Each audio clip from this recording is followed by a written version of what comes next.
Hola, muy buenas tardes. En nombre de Bonilla Artigas Editores y de Librería Bonilla, les damos la bienvenida a esta presentación de Cero Grasa de Reina Guerrero. Para esta ocasión contaremos con la presencia de la autora, Reina Guerrero, de Elisa Díaz Castelo y de Miriam Moscola. Bienvenidos.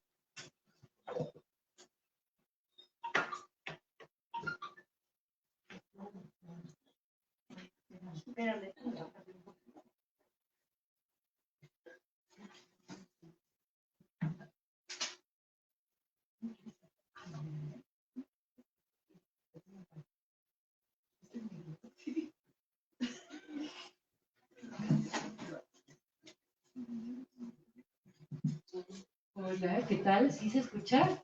Sí. Pues buenas noches.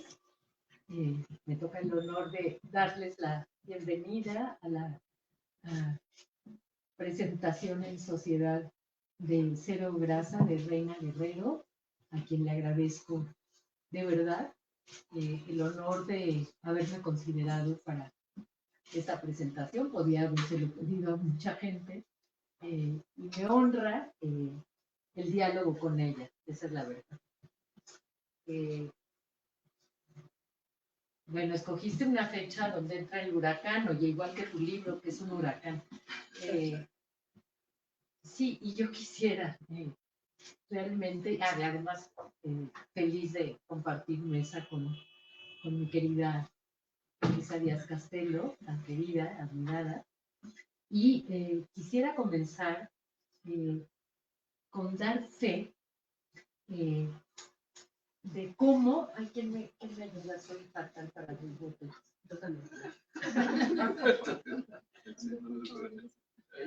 Gracias. Les decía que quería dar fe de cómo descubrí una voz antes que un rostro. Eso fue en la UNAM, hace muchos años, quizá 20. Yo me sentaba atrás, tímida, y escuchaba entre todas las voces la más bella, que además de articulada y bien documentada, tenía una especie de brillo que me parecía hechizante. Cuando tuve más confianza, se lo dije. Qué bonita voz tienes, Reina.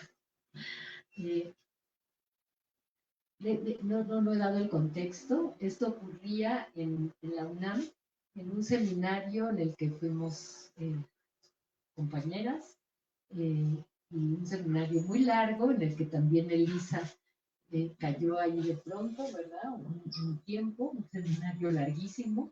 Yo estuve ahí 11 años, a donde lo que hicimos fue un privilegio, que fue leer a Proust bajo la luz de luz, Aurora Pimentel, que según veo presentó aquí su libro La Noche Noche. Bueno, les decía que aparte de esa voz física que me llamaba tanto la atención, quería yo hablar, ¿no? De una voz tan propia en lo que me parece, entiendo, que es su primer libro de creación. ¿Sí? ¿Sí lo es? Pues no parece. Un libro de poco más de 100 páginas que atravesarlas compromete el bienestar. ¿Será que soy de esas mensas que en el cine se tapan los ojos en las escenas de sangre, en las escenas de extrema violencia contra el cuerpo, ¿no? Y es verdad, no las aguanto. Siempre digo, me avisas cuando acabes de matarlo. Y aquí en Cero Grasa se extrema, ¿no? La estética que va de la mano con el mal, con el delirio, con el dolor, a tal punto que de verdad a la mitad del libro dije que calladito se tenía esta señora de la voz aterciopelada, porque me queda claro que es una especie de Lars von Trier de la nueva narrativa mexicana. Y digo nueva, porque en este momento, Reina, que como yo nos nacimos ayer, es una escritora joven, es una escritora nueva y a la vez es dueña de todos sus instrumentos, no los que tuvo que conocer en su profesión como médico y como psiquiatra, sino en los recursos que, diría yo, con una malicia envidiable, utiliza para hacer brotar esa estética de la enfermedad, del abuso, de las violaciones, de las frustraciones, de las breves sombras de luz que da la oscuridad, donde ella se mueve como esos seres, ella y los personajes, desde luego, se mueve como esos seres del fondo marino, esos organismos bentónicos que viven allí, en el suelo marino, y desde allí se alimentan, como les digo, como varios de los personajes de estos 8 relatos. Adalbert Salas dice en La Cuarta de Forros que leerla es como ver a alguien hacer piruetas de alto riesgo. Yo agrego que me impacta como siempre cae de pie. Como siempre pongo de ejemplo, lo mismo pasa en los clavados, ¿no? En los clavados donde uno tiene que dar piruetas y encima no sacar el agua, ¿no? Llama la atención que en esa estética, su narrativa que busca descender al inframundo de nuestro lado oscuro, se nos presenta en un oleaje de violenta suavidad, y quizá, pienso, ahí radica parte de la eficacia, ¿no? de estos relatos, porque te agarran del cogote desde el primer momento y porque hace con nosotros, con sus lectores, con lo que le da la gana, ¿no? con sus diálogos, sus descripciones, sus burlas. ¡Qué burlona! Mírenla tan santa que se ve. Cuando me dejaron levantar la tapa del ataúd, abriste los ojos de cacatúa. Siempre estuviste muerta, pero nos hiciste creer lo contrario. Hoy la solución, que es el nombre del segundo relato, en el que un padre enfermo planea su muerte, no como alivio, sino como venganza. Allí tiene a los hijos, varios hijos, y él busca empatar, fíjense, las iniciales de cada uno de los nombres de estos hijos con las del producto, que además los hijos, cada uno de ellos, tiene que ir a buscarle al padre para que él pueda fabricar la solución, que es el nombre del relato. La solución final, digo yo, solución final. Cualquier parecido con la realidad. Bueno. Los hijos se ven convertidos en ese relato, no en sus aliados, sino en sus instrumentos, porque él quería, ¿no?, en 10 minutos esas criaturas fueran testigo de lo que habían hecho con su vida, matarlo de dolor.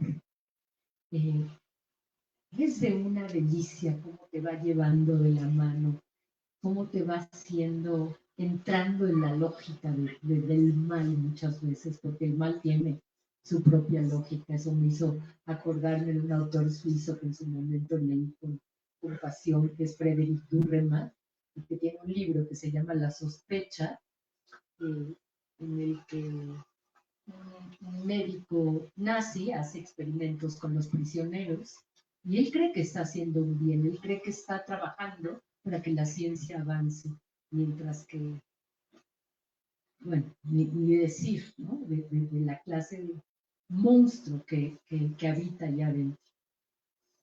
Bueno, esta especie de muerte asistida de este relato se convierte en un planteamiento, diría yo, de verticalidad, donde la narradora despliega la delicia, porque sí lo es, de su conocimiento científico. Y en ese sentido, me encanta que se sirva de esos instrumentos, que se sirva de todo lo que ella sabe y construyó antes de construir este libro. Me voy a permitir leer un fragmentito. Ahí les va. Metabolismo y efectos del arsénico en las mitocondrias de los mamíferos. Fue el proyecto en el que trabajó casi un año en la Facultad de Química. El maestro Méndez, que era su tutor, lo había traicionado. En un principio trató de disuadirlo de llevar a cabo el experimento, pues decía que no era original. Al cabo de 10 meses, la dirección de la facultad lo suspendió con el conocimiento tácito del tutor. Adujeron en una carta que durante el fin de semana se había producido un derrame que ocasionó la muerte de varios animales enjaulados en el bioterio. Señalaban que ya en varias ocasiones se le había llamado la atención por negligencia en seguir las regulaciones en el manejo de los reactivos. Además, el coordinador del área se percató de que trabajaba con conejos y no con ratas, como estaba especificado en el permiso. Envidia. Eso era lo que tenía Méndez, y no solo él, sino el resto de los aspirantes a doctorado. Que se cayó un poco del producto y se envenenaron los gatos de otro investigador. Sí, un accidente, nada más. Eran 4 pinches gatos, carajo. ¿Qué había decidido cambiar los animales experimentales? Sí, necesitaba que fueran más desarrollados en la escala filogenética. Como ven, hay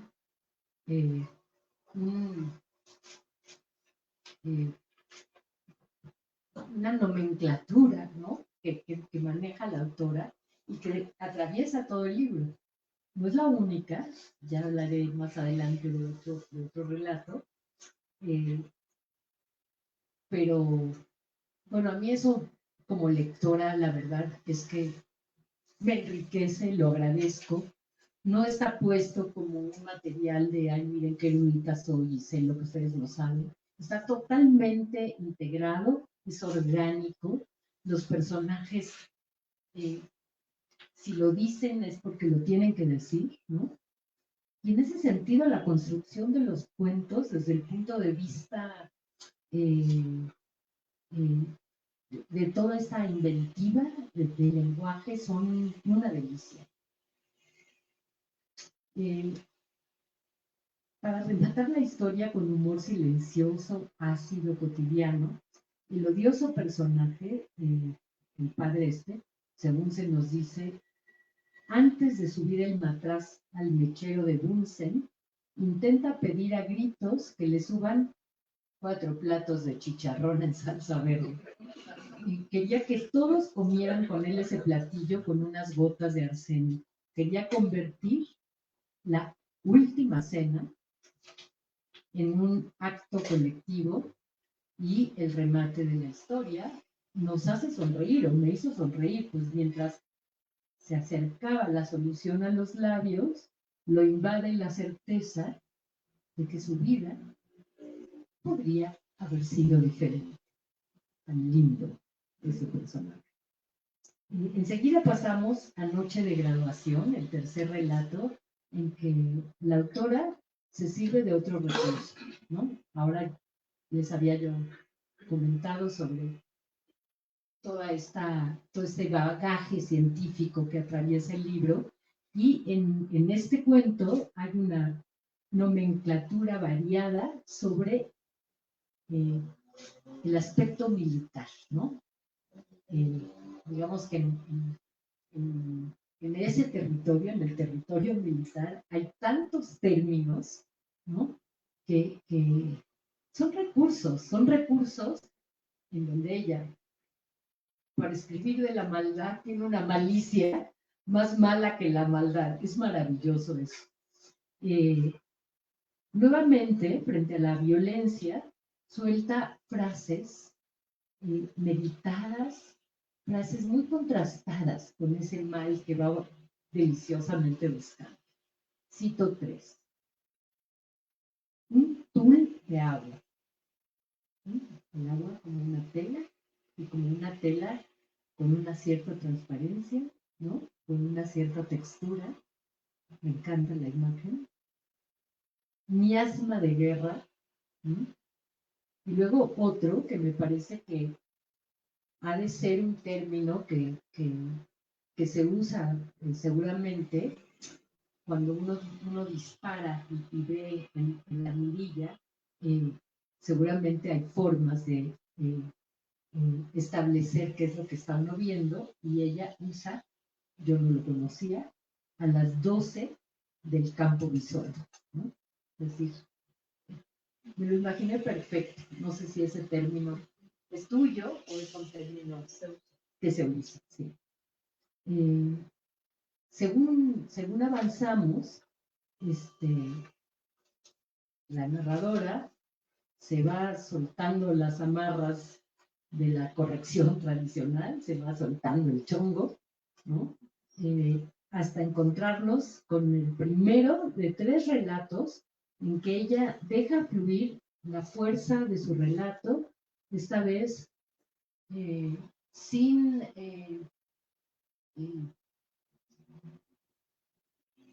consideraciones para el lector. No hay puntuación, no hay párrafos, léelo como te dé la gana. Finalmente, aquí es un fluir, y eres tú el lector quien pone los respiros, quien pone las puntuaciones, porque esta especie de situación sin respiro en la narración está también en ese sin respiro, ¿no? De lo que se nos cuenta. Este flujo del discurso sin pausas es, para mí, el flujo también de la poética del mal que ella busca. Siempre, no sé si es porque la conozco, no sé qué me hubiera parecido, qué hubiera imaginado sobre la narradora si no supiera nada de ella, pero no puedo separar que conozco a Reina, y sé la distancia con la que ella escribe sobre todo esto, ¿no? Una distancia en donde también se mete en serio, porque es que si no, no los convencería, ¿no? Bueno, voy a permitirme mostrarles otro fragmentito pequeño de este flujo, ¿no? Y tu madre, una suicida, una puta suicida que se acostó con mi marido y estábamos embarazadas al mismo tiempo, el día que me dijo Carlos el Vígamo que ella se había matado, se me rompió la fuente en el hospital, dijeron parto prematuro, tenías apenas un día de nacido, se mató porque él no se fue con ella, manipuladora, por eso te daba envidia, Federico, yo estaba en el hospital, parto prematuro, dijeron, pero mi hijo se murió y te pusieron en su lugar. Solo yo sé quién fuiste. Tu madre se había matado el día anterior. Todos me engañaron. Me di cuenta cuando te tomé en mis brazos. Abriste los ojos muertos. No quisiste mi pecho. qué pendeja fui.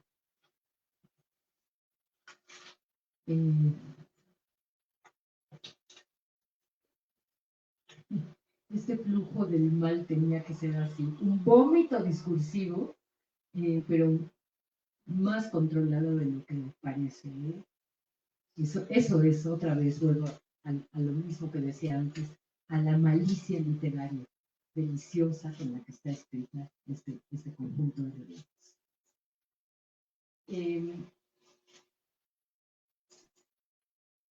Otro hallazgo se lee en el relato llamado El fusilamiento. Fíjense, sin decirnos la palabra España, mediante descripciones directas y sin calificativos, con una prosa directa, seca, sin calificativos, deducimos a la primera el escenario. La colada, la compra, la Guardia Civil, me cago en Dios. Y por otra parte, diría yo, en enorme contraste con todo esto, un cierto ambiente rulfiano que atraviesa el cuento, que dicho sea de paso es uno de mis favoritos, es buenísimo. Llegamos al que le da título al libro, ¿no? Aquí la autora despliega otra vez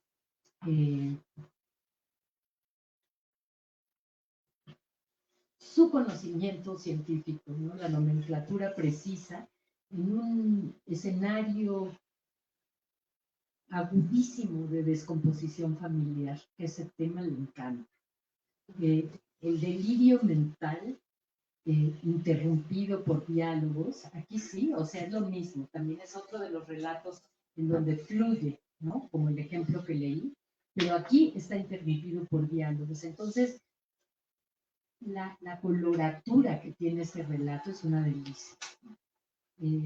Es también un relato, como les dije, sin puntuación, que nos hace sentir que mientras más habla, más parece que el lenguaje y el delirio van matando a esta voz. La interacción con la madre. Uno se pregunta, ¿está sucediendo o es imaginario? En todo caso, es una madre interna, y qué importante es el papel que juega en cada uno de nosotros la madre interna, ¿no? Una madre interna en absoluta descomposición, y nuevamente, claro, hay muerte, hay ironía, hay insultos y un estado de putrefacción que se corresponde con el lenguaje. Es muy sabio eso de su parte, tiene una intuición increíble y nadie adivinaría que este es un primer libro, ¿no? Sí, es que esto es algo que trabaja en favor de la eficacia, ¿no? de la precisión. Y pues como ven, prefiero en mis comentarios hablar de estos alcances que revelar los argumentos, aunque sí ya revelé algunos, que te agarran del cogote y no te sueltan, ¿no? Llegamos así a Paso en Falso, el relato más largo del libro. Yo creo, puedo equivocarme, que es un relato que puede crecer hacia una novela o una noveleta, ya se lo preguntaremos después. Su estructura es distinta al resto de los relatos. Es buenísimo, buenísimo, buenísimo, buenísimo. Es el diario de un bailarín que abarca 4 meses. El diario está escrito, ¿no?, con fechas en donde descubrimos que no hay más que 4 meses ahí. Y como diario, como todo diario, da cuenta de cosas importantes y de cosas cotidianas, ¿no?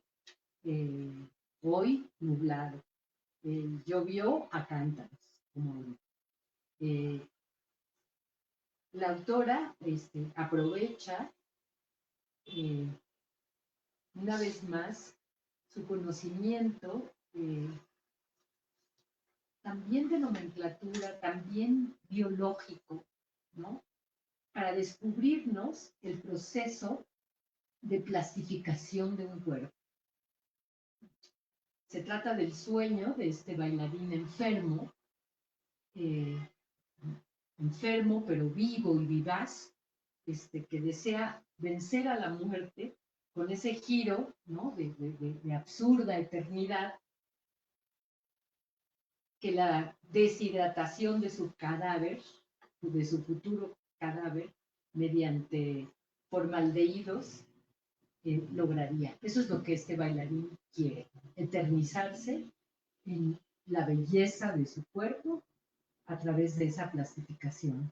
Y la autora va recorriendo, por un lado, la mente de este bailarín en su diálogo interno, y por otro lado, la realidad, ¿no?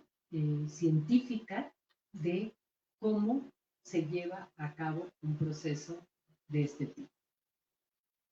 Este sueño de la permanencia frente a la fugacidad, bueno, es todo un tema, ¿no? En la historia de la literatura y en la historia del arte, ¿no? En todo este proceso repasamos también, y eso también me siente uno una complicidad absoluta, los lugares comunes del trato del enfermo hacia el enfermo, ¿no? También menciona ella, ¿cómo se llama?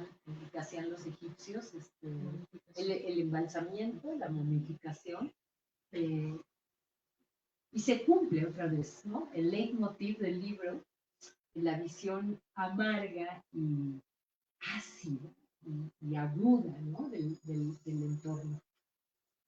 Las bailarinas son frías, yo también. Mi sistema falló, se volvió en contra mí, como toda enfermedad. O desde niño me dan épocas en que vivo con un nudo en el estómago, con la sensación de que algo horrible va a pasar en cualquier momento y no voy a poder enfrentarlo. Ahora, cuando me asalta esa ansiedad, trato de convencerme de que ya pasó, me dio cáncer. O sea, lo peor ya pasó. Es un chavo, es un brote joven ese niño. Me lo imagino además hermoso.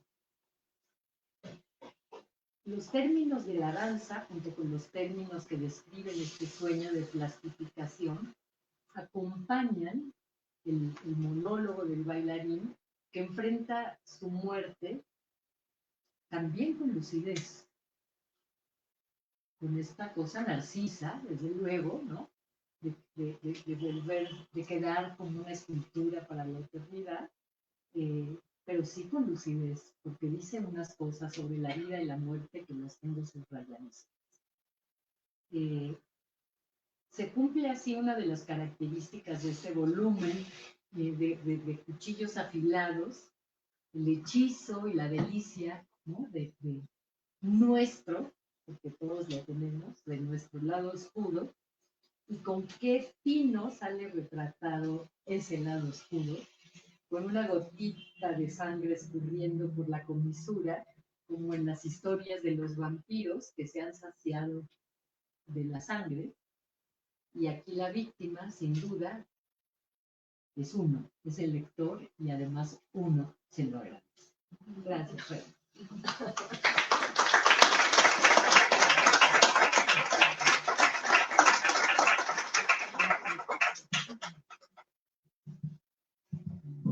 Bueno, pues, qué gusto. Bueno, qué gusto, comparto el entusiasmo de Miriam por este libro. A mí, la verdad, creo que nunca me había emocionado tanto participar en una presentación de un libro, bueno, también porque la autora es mi madre, pero realmente es un libro que me gusta muchísimo y que vi el proceso, vi los primeros cuentos, y de hecho quería comenzar contándoles cómo la primera vez que leí un cuento de mi mamá, y recuerdo perfectamente dónde estaba qué situación era, y eso ya en sí es muy significativo, ¿no? Porque creo que son pocos los libros o las películas que recordamos dónde estábamos cuando las vimos. Y bueno, en el caso de este cuento de mi mamá, también me acuerdo porque francamente yo estaba escondida, lo leía a escondidas de mi mamá, sabía que mi mamá escribía, de hecho nunca te había contado esto, pero yo sabía que mi mamá escribía y sabía que escribía en una computadora vetusta que le habían regalado a mi papá en el trabajo, ¿no? No, Lois. Lois.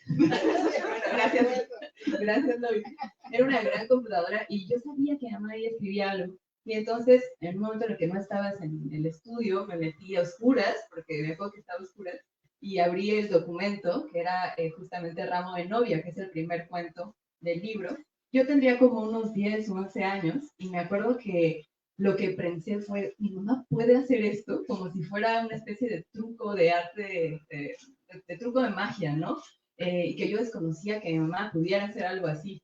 Es verdad que yo pues sí leía mucho y me gustaba mucho leer, pero siempre los cuentos y las novelas que leía estaban contenidas herméticamente dentro de las tapas de los libros, colocadas en los estantes de la biblioteca familiar, ¿no? Como que había una cosa ahí, nunca había visto un espécimen vivo de un texto en formación y menos aún había sospechado que mi madre podía hacer algo así, ¿no? Entonces fue muy mágico descubrirlo y además el cuento es escalofriante, es horrible. Yo no sé qué tanto entendí, pero es tremendo lo que pasa, ¿no? Es la historia de una mujer que está en un psiquiátrico porque su esposo la abandonó, su hija se murió, y bueno, es una cosa así brutal.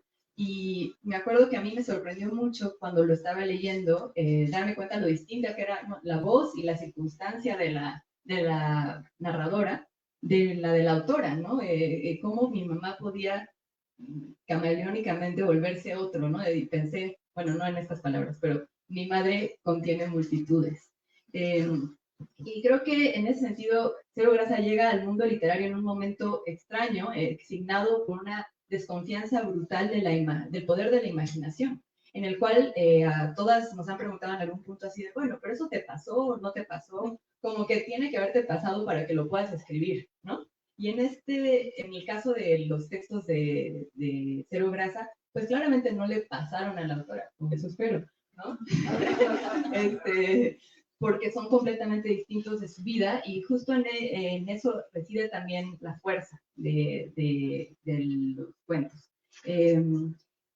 Iba a decir algunos de los temas de los cuentos, pero ya Miriam hizo un repaso fantástico de muchos de los cuentos que contiene el volumen.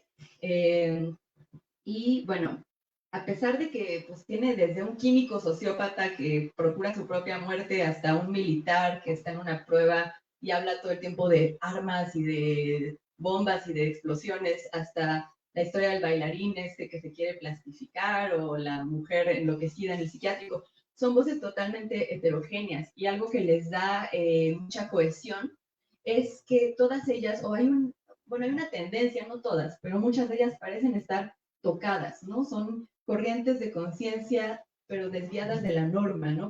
Hay una forma de pensamiento extraño. El pensamiento no es un pensamiento lineal al que estamos acostumbrados, al que creemos estar acostumbrados o al que creemos tener, sino un pensamiento anómalo un poco, ¿no? Como enloquecido por momentos, o muchos de ellos sí, francamente enloquecido.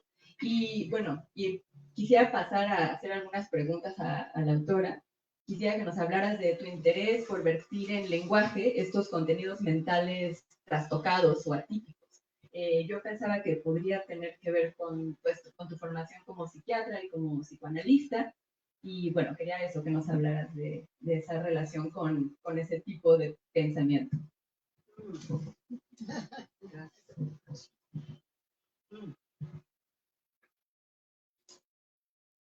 Pues fue al revés un poco, porque primero está el interés por el pensamiento y luego la psiquiatría, como una forma de aproximarme. Pero yo creo que la culpa de todo lo tienen los trenes. ¿Los qué? Los trenes. Porque cuando yo era niña, vivía a media cuadra de la estación de ferrocarril. ¿Me oyen? Sí. Bueno, Y en las tardes, si podía, me subía a la azotea a ver al ferrocarril, que salían, no se podía verlos. Y yo los transformaba como en víboras plateadas, claro, de una pulserita para que no picaran, que tenían caireles, así les decía yo, de humo. Entonces ahí empezó algo, porque yo era una niña y sentía tristeza de que se fuera el tren y que yo no fuera en el tren, se me había ido el tren, y alegría de no haberme ido en el tren. Entonces tenía como cierta sensación física que empecé a ver que tenía en otras circunstancias. Por ejemplo, había un tío que yo tenía que tenía, usaba un sombrero, ¿no? Y tenía los ojos como verdes y la tez muy morena. Bueno, entonces ese tío, cuando se iba, me daba la misma sensación que el tren. Y ahí empecé a preocuparme por qué pasaba, yo creo que de una manera rara, en la cabeza de las personas. Y luego llegué a la conclusión, ya más grande, que la gente tenía, cuando pensaba, debería tener una voz distinta a la que usaba en la vida real. Porque y era una voz auténtica, y que si yo pudiera alcanzar esa voz, sabría la verdad de la persona. Como ven, todo es delirante. Pero pues es que también es infantil. Y entonces ahí me empezó con el problema de cómo saber qué pasa. Y escuchar atrás de las puertas, que se me daba mucho de niña, el saber que tenía como una intuición de cuando había problemas y tenía que escuchar con más atención detrás de las puertas. O sea, como toda esta vida del niño versus el adulto, que me daba mucha curiosidad y que se fue transformando en cómo la gente sufría, ¿no? Porque yo creo que sí es el mal también. Hoy estuve pensando en eso, que sí son cuentos que hablan del mal, ¿no? Pero como que hay una parte de sufrimiento que se convierte, ¿no? Entonces yo no sé muy bien, ¿no? Creo que sí, hay como un mal esencial, pero como si yo tratara de ver cómo se va formando a través de la mente, como tú dices, con un funcionamiento particular, ¿no? Que no es pero que la hace sufrir. O sea, yo creo que el psicópata químico, en algún momento, al final, cuando dice que se está matando, ya se toma el arsénico y dice, mi vida podría haber sido distinta. Como que este es así, como un punto como de sufrimiento en medio de toda esa locura, de todo ese mal que va propiciando. Pues creo que no contesté la pregunta, pero trataré de ser más concreto. Bueno, otra cosa que quería preguntar es que me parece que algo que también ya notó Miriam y lo especificó un montón, y algo que me encanta del libro es que es muy osado. Realmente se da unos desafíos formales brutales y los lleva adelante muy bien, ¿no? Como dice Sky, siempre de pie. Entonces, estas osadías formales me interesan muchísimo, como creo que se mueve con mucha naturalidad el libro entre una prosa muy cuidada, muy clásica, casi como en El fusilamiento, que es uno también, ese es mi cuento favorito, ¿no? Que tiene que ver, El fusilamiento es un cuento ubicado en la Guerra Civil Española, donde el asesinato de un médico republicano se narra desde el punto de vista de niños y de chicos muy jóvenes. Ese cuento me fascina.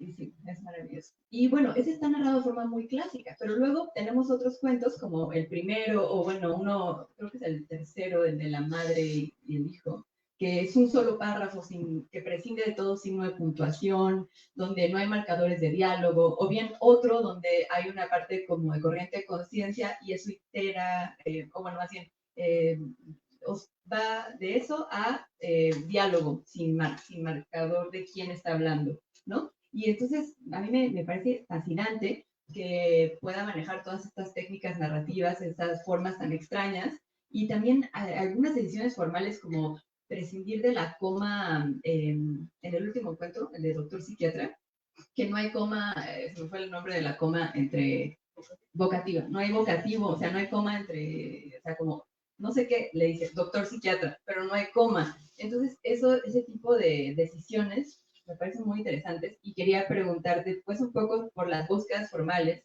que por supuesto no son un mero ejercicio estético, sino que están muy vinculadas con el contenido narrativo de cada uno de los cuentos. Entonces, que nos contaras un poco cómo llegaste a estas formas, por qué las elegiste y cómo dialogan con el contenido de los cuentos. Bueno, pues yo llegué tarde en la vida, pero llegué como después de probar varias cosas. Por ejemplo, en el cuento que leíste Escondidas, que fue hace, lo empecé, estaba en los 90, ese cuento. Lo traté desde muchos puntos de vista. Bueno, no puntos de vista, no, desde muchos puntos de vista de puntuación, de escritura. Entonces, hacía uno y otro y tengo muchas versiones y hasta que ya me convencía algo que sí tenía que ver con la mente de lo que yo consideraba que era la mente de, de ese personaje. Y uno de mis cuentos favoritos que es curiosamente Cero Grasa. Cero Grasa es uno de mis cuentos favoritos porque me costó mucho trabajo también. Primero estaba escrito con puntos, comas y después lo cambié y luego lo volví a cambiar hasta que dije, no, pues así queda. Pero queda así porque queda con mi personaje, porque queda con lo que se tiene que decir. Y el del bailarín es un cuento que sí suele ser una noveleta. Pero porque me costó, es un cuento que me costó muchísimo esfuerzo, mucho tiempo y nunca, no pude decidir qué hacer con el final. O sea, yo recuerdo de que había, hubo una vez que iba corriendo, bueno, trotando, ¿no? Porque tampoco, trotando en el bosque de Tlalpan y se me ocurrió, pensando cómo lo voy, no podía terminarlo, no sabía para dónde iba. Y de pronto dije, ya, así es, esto es lo que va a ser y se me olvidó. Cuando regresé me había olvidado qué es lo que había dicho, entonces es una cosa horrible. Entonces, como que sufrí mucho en ese proceso, pero, y sí traté de, como que cada personaje tenía diferentes cosas. En cambio, en el fusilamiento, que parece ser el favorito de las presentadoras, en el fusilamiento lo que pasó fue que no había manera de explorar, o sea, era tan salvaje el hecho, aunque todos son salvajes, pero era tan salvaje el hecho que tendría que narrarse de otra manera, ¿no? No iba a explorar cada una de las mentes, sino tenía que narrarlo formalmente, o sea, formalmente por decirlo de alguna manera. Y pues ese ha sido como, es por ensayo y error, pero por eso me tardó como décadas, muchas, en hacer un cuento. Y por eso llegué a esta edad para presentar un primer libro. También otra cosa que quiero decir es que yo creo que me aventé de esa manera porque pensé que nadie los iba a leer. O sea, que no había crítica. O sea, no pensé, los voy a proponer para que la librería Bonilla Artigas vea si los edita. Jamás pensé en eso. Y creo que eso es, para mí fue muy importante, como poder aventarme a quitar las comas, a quitar esto, a quitarlo, porque no había una crítica desde otro lugar. Eso también me parece que es importante. Sí, claro, eso te dio mucha libertad estilística, ¿no? Porque luego tenemos, ¿no? Al escribir a veces empieza uno a integrar al lector y a pensar, no, esto no va a gustar, o esto no se, ya no se lee, o esto no está bien escrito. Y cuando uno integra a ese lector como castigador, eso es muy malo para la creación. Entonces, qué bueno que tú no tenías esa noción de estar escribiendo para alguien, sino un poco escribir por el acto mismo de escribir. Y justo eso los vuelve mucho más interesantes, irónicamente, ¿no? O sea, paradójicamente para el lector, para la lectora. Bueno, ya contestaste un poco la siguiente pregunta que iba a hacer, pero te iba a preguntar cuál es tu cuento favorito y cuál es el que más trabajo te costó escribir, aunque creo que ya dijiste que fue el del bailarín. Sí. Pero bueno, ahora, ¿cuál fue el que se te dio más fácil? Así el que sientes que escribiste con más soltura, que un poco sentiste que llegó a ti. Noche de graduación. Ese llegó, o sea, un día yo estaba en un taller de cuento con Miriam, tenía que llevar un cuento al día siguiente y no lo había preparado. Y entonces dije, no, pues sí, tengo que llevar un cuento, seguro puedo hacer uno. Y me recosté y vino, tuve estas imágenes y fui creándolo y creándolo y creándolo hasta que dije, ya está, y lo pude escribir. Y tuvo una respuesta impresionante de todos los participantes, ¿eh? Eso, creo que casi todo lo que llevaste, ella trabajó también un fragmento, por lo menos, del cuento del bailarín en el taller, y todos, la verdad es que le decíamos, ¿vas a leer, Reina?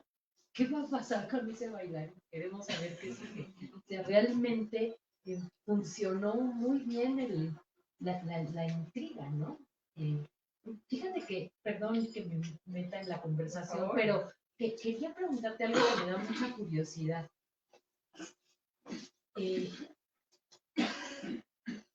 No es que uno tenga modelos literarios para escribir tal cosa o tal otra. Uno tiene, claro, autores que uno admira, todo lo que ya sabemos, ¿no? Pero me pregunto si tuviste una especie de maestros a la distancia, ¿no? ¿Sabes lo que te digo? Sí. Como que ahí estaba a lo mejor, no sé, la huella de Edgar Allan Poe, ¿de quién? O de nadie. No, sí.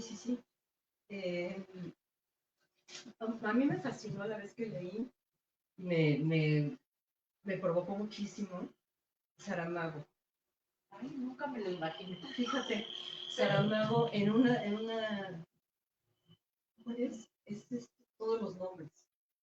Y lo que me gustó fue cómo iba como construyendo, que a mí me pareció que era el hilo de Ariadne, en una biblioteca y tal, el trabajo, los papeles, los documentos, y me pareció que eso era, a mí eso me fascinó. Otro que me fascinó fue la Isla del Tesoro. También era chiquita y dije, no, eso es lo máximo. Y luego, y bueno, claro, una de las gentes que más admiro es Virginia Woolf. Pero... ¿Y sientes la huella de lo que has aprendido, de su modo de resolver una historia?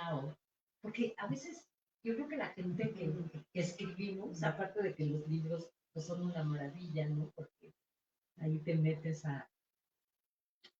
Sí, o sea, es una pista de patinaje increíble, ¿no? La lectura en sí misma. Pero la gente que escribe, muchas veces, ay, no sé cómo decirlo, se vuelve como, o sea, uno aprende de los libros que lee muchas de las formas de solución, y si es poesía, de las imágenes o de la fuerza que está ahí, cómo se resuelve, o sea, no sé, no sé si le pasa eso a la gente que no escribe, seguramente de una forma distinta, pero tú sí escribes. Entonces te pregunto, esas lecturas, por ejemplo, de Saramago, de Virginia Woolf, ¿fueron modelos en ese sentido, en el sentido de mira cómo resuelve esta historia? No cómo resuelve, nada más en la parte técnica. Sobre todo, estudié mucho la muerte de Ricardo Reis también, de cómo, o sea, cuál era la relación entre su puntuación, fíjate, entre su puntuación y el lugar donde estaba. Si estaba en la costa, si no estaba en la costa, si estaba en el hotel, eso. Pero de resolver, no sé, seguro hay empresas y no les estoy dando el crédito necesario, pero no las tengo presentes en este momento. Ya, pues es que qué libertad también, ¿no? Y yo también pienso que justo Saramago me llamó la atención que lo dijeras, pero también tiene sentido porque pienso que él tenía esta enorme flexibilidad para integrar diálogos de una manera rara, como que la forma en la que él metía los diálogos era extrañísima y muy sui generis, y eso creo que también te dio la libertad de tú meter diálogos como tú quisieras. Y además también cómo integra el lenguaje coloquial, ¿no? Y integra los dichos, etcétera. Y en Cero Grasa se integra mucho el lenguaje coloquial mexicano, ¿no? Hay momentos que es como escuchar a alguien hablar y hablar como, sí, no sé, por ejemplo, en esta parte que dice, Esa Navidad fui a la posada de la iglesia de Xochimilco con los de catecismo. Las monjas nos pusieron a cantar agarrados de las manos, pero mira cómo beben los peces en el río, pero mira cómo beben al ver a Dios nacido. Nunca supe qué chingados quiere decir la estúpida canción. Jessie cantó en el coro de esa pinche iglesia y le gustaba mucho la de Señor, has llegado a mi casa sin verme, has dicho mi nombre, en la arena he dejado mi barca, junto a ti buscaré otro mar. ¿Cuál mar? Yo no conozco el mar, solo lo vi en una foto que tenía Jess en su carpeta de la escuela, ¿no? Entonces, a mí me encanta cómo mete el lenguaje coloquial, los dichos, las canciones estas navideñas totalmente absurdas como la de los peces, ¿no? Nunca he entendido esa canción tampoco, pero bueno, entonces sí, en Virginia Woolf yo siento que está lo de la corriente de conciencia, pero que en el caso de mi mamá está trastocada, son conciencias trastocadas, ¿no? Pero bueno, es bien padre cómo tenemos todos muchas influencias que a veces ni notamos, ¿no? O sea, sí. Y bueno, otra pregunta que no sé cuánto tiempo tenemos, yo creo que ya, una pregunta más. Bueno, sobre un poco que nos platiques de la influencia, yo sé que hiciste la tesis sobre lo siniestro, la mujer como objeto siniestro en la literatura del siglo XIX.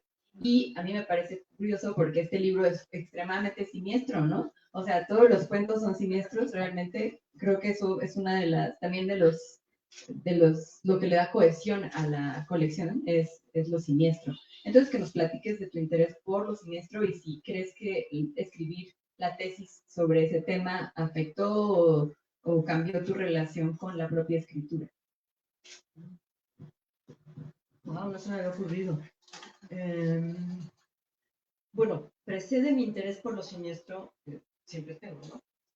Pero es cierto que recuerdo, y curiosamente hoy me encontré con ese libro, que me llamó muchísimo la atención Brujas la Muerte. O sea, como que sí, en lo siniestro hay algo que es como si al hacer la tesis encontrara yo mi nicho, ¿no? O sea, como que lo tenía, me interesaba, pero encontré formas, ahí sí, sí, formas, tal vez soluciones también, ahora que lo pienso, con Horacio Quiroga, por ejemplo, con Ricardo Palma, ¿no? Que como que se adaptaban a esa inquietud, ¿no? A la inquietud mía, porque la historia de Quiroga, además, él en sí mismo es un pasón, ¿no? O sea, una cosa tremenda de vida. ¿Cómo elige irse a la selva sabiendo que tenía alergia, le daban miedo a las víboras y todo tipo de cuestiones, pero para ponerse en un estado mental de sufrimiento y poder crear? Pues eso a mí me pareció, más que las historias son buenísimas, pero la historia de él, cómo llegar a hacer ese tipo de cosas. Entonces, claro que sí, la tesis yo creo que sí me dio como herramientas que no las tenía muy conscientes, pero para lo que me interesaba, que era lo siniestro, lo siniestro. Y que además fue una tesis temática y que primero pensé que nada más iba a ser en Latinoamérica, pero después me fui a recorrer otras cosas porque me gustó mucho, y les recomiendo muchísimo, pero es siniestro, el estudio de las cabelleras, la cabellera como un motivo, ¿no? La cabellera como el motivo de, como casi bueno, no casi, como un fetiche, y a todo lo que ha dado lugar tanto en la poesía como en la narrativa. Entonces, eso recuerdo que me impactó. Y yo creo que eso sí, sin tenerlo bien registrado, me ayudó a la solución de los cuentos. Pero no lo tenía registrado hasta que tuvimos esta enriquecedora conversación. Oye, ¿y qué tienes en el cajón? Cuéntanos. Ay, no, pues es que venía pensando que sentía que ya nunca iba a escribir. O sea, llegó un momento que ya no voy a escribir nunca jamás, ya, ese libro ya. Pero estoy escribiendo tengo unos cuantos por ahí que tendría que revisar, pero estoy escribiendo un experimento de los lugares, a ver si puedo decirlo, los lugares como la expresión de la falta, del duelo. O sea, todos aquellos lugares que significan pérdida. Y solo son pequeños fragmentos de lugares que significan pérdida y se van entrelazando para crear una historia, la historia del personaje. pero está, sí, pero son mínimos, son entradas muy pequeñas. ¿Y si vas a hacer crecer el cuento del bailarín? Yo creo que sí, ya que me diste esa idea. Ah. Yo creo que por eso me costó trabajo, porque iba para más. Y además tiene 2 novelas. Tengo 2 novelas. Sí, tengo 2 novelas escritas, pero sí. Sí, tengo una terminada que se basa en, bueno, no se basa, pero está relacionada con un poeta mexicano que murió muy temprano en la vida. Ah, pues ustedes son poetas, deben saber. José Carlos Becerra. Esa es una. Y tengo otra, que es como una... O sea, esa de José Carlos Becerra es una novela sobre la vida de él. No, es una novela en donde yo creo un amigo de José Carlos Becerra, invento un amigo de José Carlos Becerra, y es la vida del amigo de José Carlos Becerra. Pero cómo le pesa esa amistad, cómo lo hace ir a lugares donde estuvo con José Carlos Becerra, cómo los lugares están cayéndose, cómo se ha caído su vida. O sea, sí. Oye, se oye Es bueno, es buena, es buena. pero esa está terminada ya hace mucho, pero no, bueno. A ver, voy a decir algo políticamente muy incorrecto. Tuve que leer el libro de una escritora que publica y tenía el libro y texto, ¿no? Ahí lo tenía. Entonces, lo empecé a leer y decía, me está torturando, no lo soporto. Ya lo dejé, como tenía que presentar el libro de Reina, que hay tantito recreo, entonces me iba a su libro y decía, es que qué diferencia de prosa, qué diferencia de a dónde quiere llegar cuando arroja su flecha, ¿no? Ay, es increíble a veces la literatura lo que pasa, ¿no? Porque tú escribes muy poquito y empiezas a escribir ahora, o a publicar más bien ahora, y esta otra persona escribe desde chiquita y publica, y ni cuida lo que hace, o sea, es increíble. Y pensé, Reina es muy buena escritora, lo que le falta es creérselo. Sí. Sí, gracias. Pues creo que ya con eso Yo creo que cerramos. sí. ¿Hay alguna pregunta en el público? ¿No? Pues a ver si lo puedo articular, porque, bueno, yo no sabía que habías hecho tu tesis de lo siniestro, me imagino que aborda a Donoso, tal vez, no sé, porque sé que te gusta mucho. Pero bueno, estaba pensando en lo siniestro desde como la concepción como original de lo Heimlich, ¿no? De aquello que es familiar, ¿no? Aquello que es conocido y de repente se torna macabro, ¿no? De repente se torna como la otra cara, ¿no? Lo que no es familiar. Y bueno, me preguntaba si esta concepción estaba ahí como presente en tu escritura, como esta escritura de lo que es familiar, pero es como la otra cara, como la cara de la maldad, ¿no? Porque sí, también, bueno, los cuentos que escribes pues no tienen que ver con tu vida, no tienen que ver con tu entorno, ¿no? Pero si lo ves como la cara B de tu experiencia, algo así. Qué interesante. Sí, no sé, pero creo que sí tiene que ver con que no es mi experiencia, es cierto, pero sí comparto, ¿no? Porque si no, no lo podría escribir. Y eso es lo que es familiar, no sé, siniestro, porque es familiar y desconocido a la vez, pero sí tiene muchísimo que ver con lo siniestro en cuanto a que, por ejemplo, en Cero Grasa, lo que se ve, lo que se dialoga, por eso está separado los diálogos, es diferente de lo que realmente le está pasando a la persona. O sea, hay como toda una apuesta de, no normalidad, pero de normalización de algo anormal, cuando el proceso de la locura sigue y sigue y sigue hasta la autodestrucción, ¿no? Entonces sí, es como, sí mantener una cara aparente cuando no está ahí. Aunque hay otros que no, hay otros que hacen normal siempre, ¿no? no sé, como el del ramo de novia. ¿No?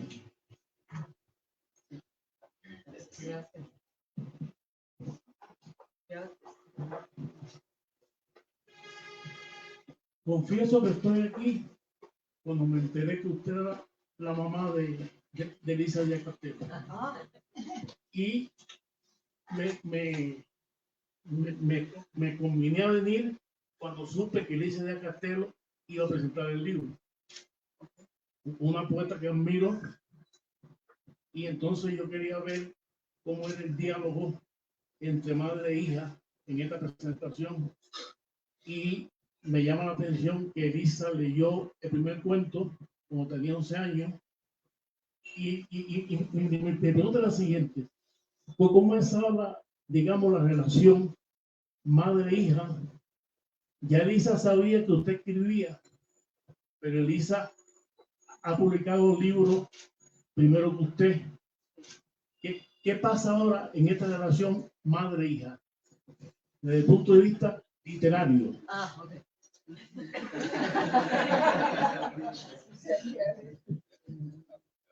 Bueno, pues tenemos que contestar las dos porque seguro tenemos versiones distintas, ¿no?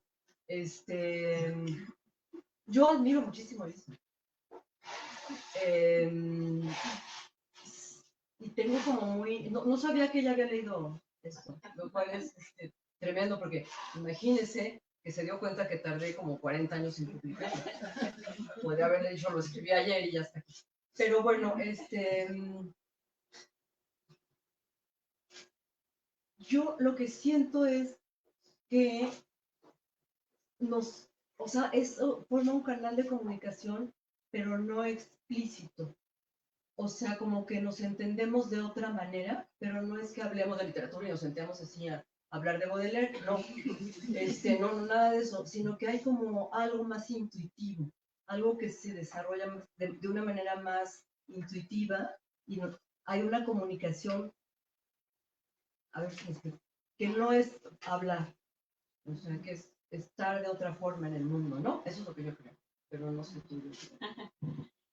Pues estaba pensando ahorita, me acordé de una mujer a la que conocí hace tiempo y que, bueno, lamentablemente murió ya, pero era una lectora ávida, leía muchísimo y vivía en un pequeñísimo departamento que estaba forrado de libros que además se echaban a perder porque había una fuga de agua y se llenaron de hongos, pero leía todo el tiempo y le encantaba la lectura. Y una vez le pregunté, ¿y cómo es que llegaste a la lectura? ¿Por qué te empezó a gustar? Y me contó que su primer recuerdo en la vida era estar sentada frente a su mamá y ver que su mamá estaba leyendo y estaba leyendo Ana Karenina y ver que ella todavía no sabía leer, pero veía que su mamá estaba leyendo este libro y le había contado un poquito, ¿no? De Ana Karenina.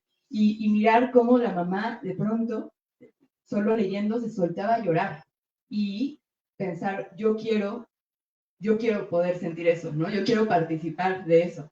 Y creo que eso que ella sintió, esa relación con la lectura que ella desarrolló gracias a ver cómo su madre leía, también me representa a mí, ¿no? Yo recuerdo a mi mamá leyendo muchísimo desde muy pequeña y creo que eso me marcó mi relación con la palabra, sin duda. Y también cuando descubrí que ella escribía, de alguna manera eso fue para mí una especie de permiso tácito de que podía yo escribir, porque en el Querétaro de los 90, donde vivíamos en ese momento, realmente el conocimiento era algo que, con lo que comerciaban los hombres más que nada, ¿no? Realmente no había mucha noción de mujeres en la escritura, no conocía yo tantas autoras, obviamente, como autores, entonces fue maravilloso darme cuenta que mi propia madre escribía. Y eso fue una especie de permiso, como que me abrió el camino, me abrió esa posible puerta.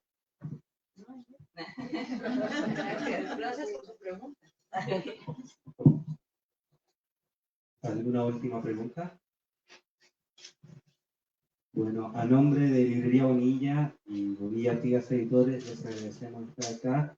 Le agradecemos a Reina por la confianza que tuvo con nosotros para publicar y los invitamos a un pequeño vino de honor. Muchas gracias. Gracias.